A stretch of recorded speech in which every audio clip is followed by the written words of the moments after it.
Welcome to the Neurology Live Mind Moments podcast. Tune in to hear leaders in neurology sound off on topics that impact your clinical practice. I'm your host, Marco Meglio, editor with Neurology Live. In this episode, we sit down with Russ Lebovitz, Chief Executive Officer and co-founder of Amprion, to discuss the company's SAAmplify-aSYN Biomarker test, a first-in-class qualitative laboratory-developed test, and the only seed amplification assay available to aid the diagnosis of Synucleinopathies such as Parkinson disease. In the discussion, Lebovitz provided commentary on a recently published study that helped distinguish patients with MSA, PD, dementia with Lewy bodies, isolated REM sleep behavior disorder, non-synucleinopathy disorders, and healthy controls. He gave insight on how the assay works, the notable findings from the study, and how these may translate to real-world scenarios. Let's dive in.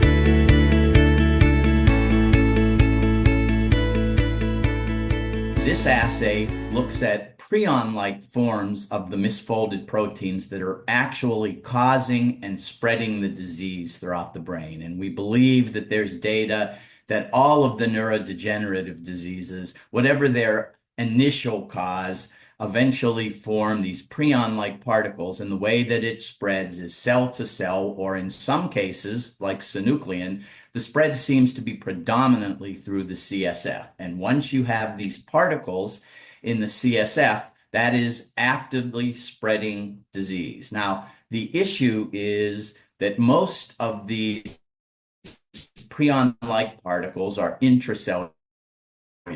And we're not, a biomarker that requires a brain biopsy is not particularly welcome or useful. However, a very small amount leaks into the CSF, at least for synuclein, the actual particles causing the disease. But the number there is so low that traditional methods for molecular detection, so antibody detection with amplification of the signal, is still probably a millionfold too low to detect. And so we're talking about detecting 1 to 20 molecules in an assay. So to do that, what Amprion has done is to develop an amplification method. So we understand that the basis of these diseases and the way they spread intracellularly is that you get a misfolded form of a very abundant intracellular protein. It happens rarely. It is not a positive event, but when it happens, that aggregate, that misfolded aggregate, very rapidly catalyzes the misfolding of any normal form of the protein that crashes into the aggregate. And so over time, starting even with a single molecule in a cell, the cell can be filled with loads of these misfolded aggregates that can be seen under the microscope. And so in the case of neuronal synuclein disease, they're called Lewy bodies. Since we're going to talk about MSA, although we don't understand exactly the process, misfolded synuclein takes a slightly different molecular form, and it's found mainly in glial cells rather than in neuronal cells. And these glial inclusions, though, are still the same synuclein molecule, just folded and twisted a little bit differently. But in both cases, we have been able, using Amprion's technology, to amplify these. And we are surprised at how well the amplification assay mimics what's seen in the brain. So the context for this is we developed this. We believed it was going to be very important for Parkinson's disease and Lewy body dementia. So we really went after the Lewy body diseases. And somewhere between 2021 and 2023, with the Fox Foundation and PPMI, we completed several studies that showed that our tests correlated with what one saw at pathology for the few cases that had made it to 90 to 100%. I mean, it really matched the gold standard, but very early. So you didn't have to do it right before someone died. You seemed to have the same result 10 years earlier when we have longitudinal samples. In 2023 and 2024, we said, wow, we have this very powerful tool. What if we apply it to Alzheimer's? Because at autopsy, 40 to 50% of Alzheimer's cases that are diagnosed as not Lewy body dementia are loaded with Lewy bodies in the neocortex. And sure enough, and we did this with NIH and with ADNI. I don't know if you know the Alzheimer's Disease Neuroimaging Initiative. So they had patients for many years, and some of them had gone to autopsy. And sure enough, the correlation was off the chart. So we could actually predict very early in disease which Alzheimer's patients actually had Lewy body copathology. And then once we could determine that, other investigators were able to show, including the ADNI investigators, that if you had both Alzheimer's, so you have amyloid and tau, plus synuclein and Lewy bodies, the disease progresses up to 3 times faster. So it becomes a completely different disease. And probably the answer for synuclein is as important for a patient diagnosed as Alzheimer's in predicting their future and allowing them to adjust their lives to what's happening next. So that we really sealed what we'll call Parkinson's, Lewy body dementia, and Alzheimer's. But the big unanswered question for us has been MSA. As you alluded to, MSA it's an insidious disease. It's very hard to diagnose early on. It looks almost exactly like early Parkinson's or early tauopathies like corticobasal disease or PSP. And so the difference, MSA is not as benign of a disease, and it doesn't respond to the same things that Parkinson's does. So it's really important early on. So MSA progresses quickly and actually is a disease that can be fatal in a significant number of cases. Whereas in general, we say people tend to die with Parkinson's rather than of Parkinson's.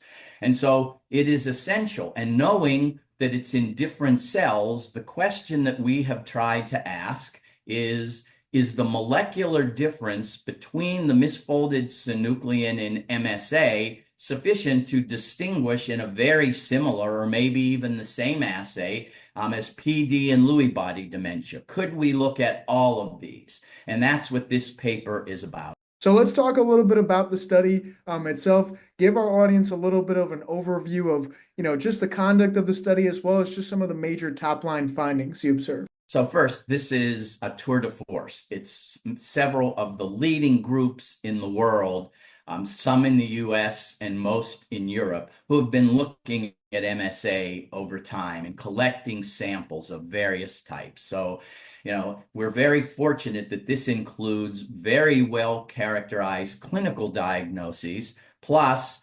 two data sets in the US that actually had collected brain over many years. So the goal of this was first to do what we had done, because we believe, and I think most people in the neurology field should agree, that ultimately, if you know what's going on in the brain and you know what the molecule is, then you know how to treat it.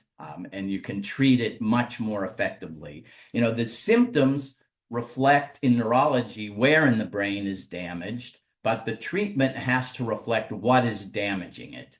And so we've now learned that you can see the same symptoms with us, at least early on, for several diseases. And then when we look molecularly, they're very different and need to be treated differently. So what we're doing in this field is what oncology did 20 years ago. We no longer worry so much about breast cancer, colon cancer, lung cancer. We certainly would subtype them by the molecules, and we may treat some colon cancers and breast cancers the same because they have the same molecules. That's how we're going to make progress on these diseases. So, the context here was having samples and clinical patients. So first thing that was done was to look at the cases that had autopsy material and compare. And so what I need to say is in our assay, when we amplify, we look at fluorescence, and fluorescence just is It's a dye that we throw in that tends to bind to regular beta-pleated sheet amyloid structures. And the reaction runs until the way it works is we will throw in a fluid or a sample, we'll throw in normal form of the protein in great excess, and then we just let it incubate in a cyclic manner. So every half hour, we'll break up whatever aggregates form so that you'll increase the number exponentially. And it's like PCR, only for misfolded proteins. But what we learned here is when the reaction completes, you see the fluorescence plateau. But when we looked at cases initially that were believed to be MSA, most of those plateaued at a very different fluorescence level, significantly higher than controls, but significantly lower than PD and Lewy body dementia. So the hypothesis of this paper is, can we get access to enough MSA samples that are well characterized? And that in itself is a challenge. And that's why this is a tour de force, getting the leading MSA centers in the world to all cooperate. And now look at whether this test can predict, one, what happens in pathology, and two, compare it to really, clinical diagnosis by some of the best clinicians in the world, but who don't have access to the actual molecular data. So part one is pathology. And the data was as off the charts. It was very comparable to what we saw with Parkinson's and Lewy body dementia and Alzheimer's. Somewhere between 90 and 100% of cases that had Parkinson's and Lewy body dementia at autopsy. And I need to repeat, everything in these studies is done blinded. We are sent 1,000 samples that each have a different number and nothing else, and no indication of the diagnosis. That is absolutely essential. We encourage, when we do this, the same sample to be thrown in at random several times, and controls not all together. So we don't know, we just run the test. That's very important.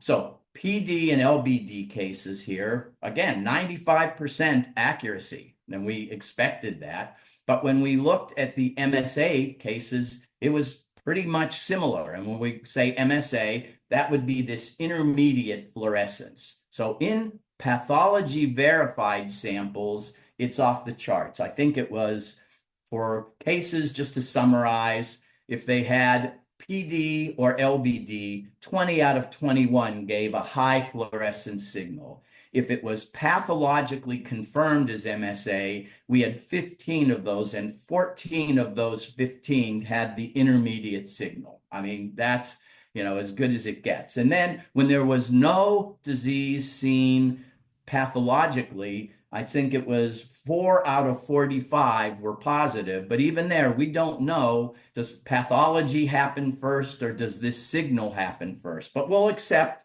4 out of 45, we're still way above 90%. So we start off by saying that the diagnosis compared to pathology for MSA is every bit as good as PD and LBD. And we have great confidence there. Now, we can look at clinically diagnosed samples, and we looked at a number. So we had a whole gradient. So you have 4 or 5 clinical studies that ranged everything from what we'll call real world clinical studies, where patient comes in, one doctor looks at it, makes a diagnosis, and you don't have time for follow-up, because the real world there is that's when you'd like to have your diagnosis. Then we have others where they were followed for years and had radioactive imaging and other things to confirm or deny the presence of Parkinson's or LBD or other diseases.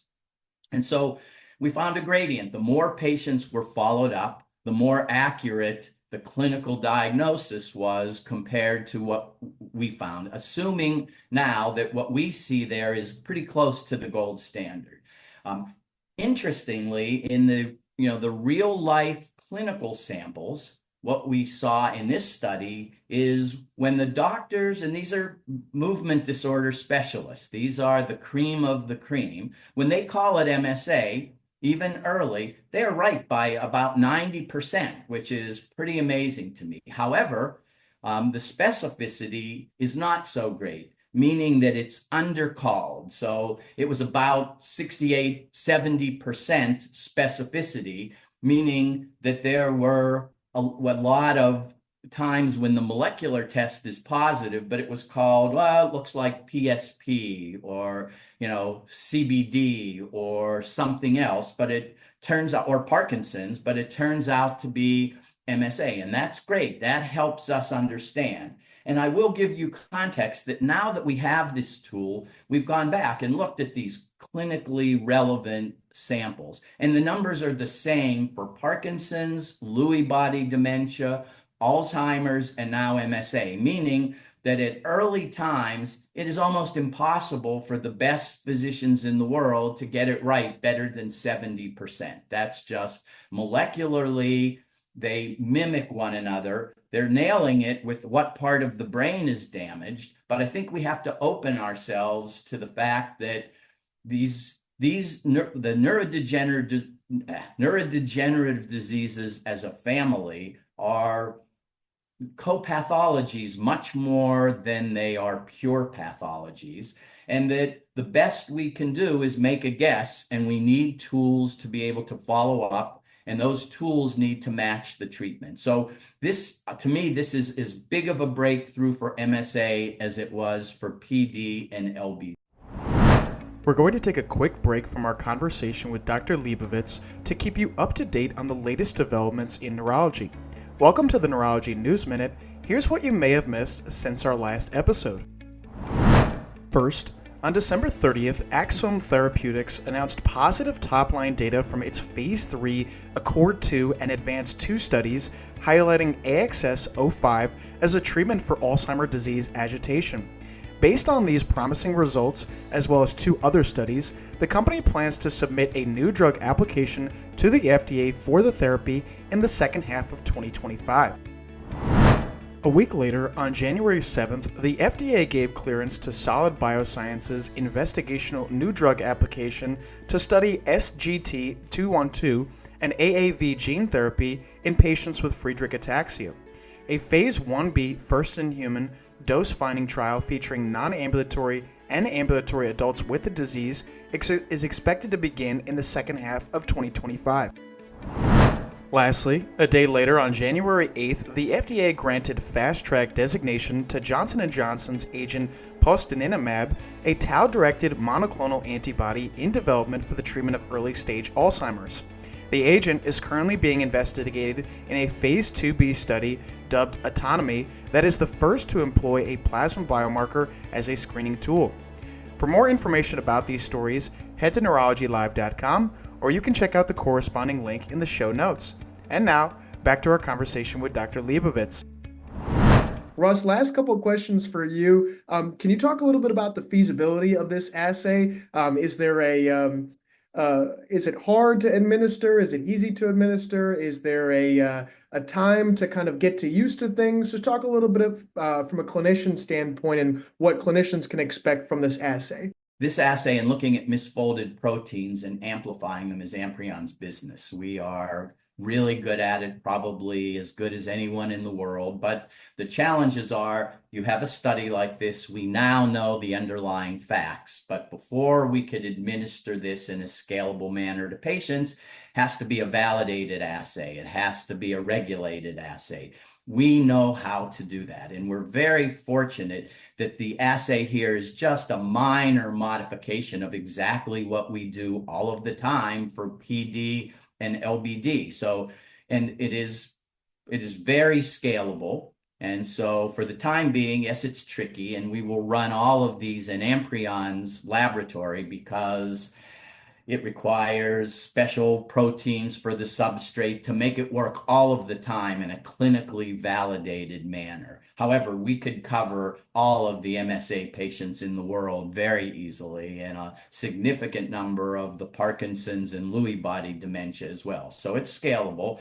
Our next steps are we have to validate it for regulatory purposes. And really, the challenges there, given what the assay is, are minimal, but maximal. They're minimal in what we have to do. They're maximal is now we still need more of these samples blinded, right? It's getting access to enough where you have locked down on all of your methods. You have quality control and standard operating procedures in a clinical lab. And then we just do what we did here. So we anticipate within a year, we will do that. And look, you're helping tremendously because hopefully, leading clinicians, movement disorder specialists say, hey, I've collected spinal fluid from my patients. I have a pretty good characterization.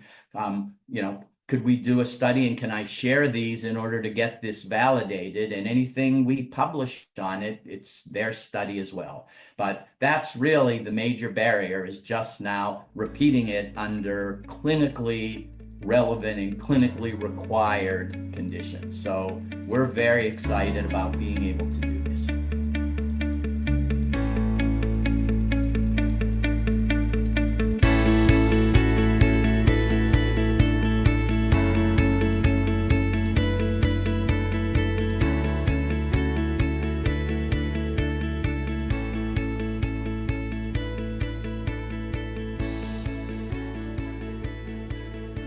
Thanks for listening to this episode of the Neurology Live Mind Moments podcast. To support the show, be sure to rate, review, and subscribe wherever you listen to podcasts. And as always, for more neurology news and expert-driven content, visit neurologylive.com.